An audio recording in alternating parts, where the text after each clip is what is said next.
sebuah istrinya kini hadir dalam karnaval dalam rangka Hari Kemerdekaan Republik Indonesia yang ke-68. Harapan kami mudah-mudahan dengan suasana yang baru ini, dengan pemimpin yang baru ini, Sukorejo, masyarakat Sukorejo, desa Sukorejo ke depan lebih baik dan lebih maju.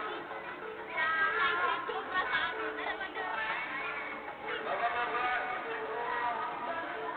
kakak-kakak, adik-adik yang sangat saya banggakan. Inilah keluarga besar.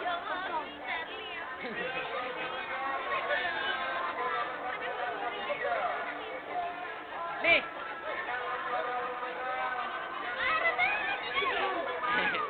Pocong.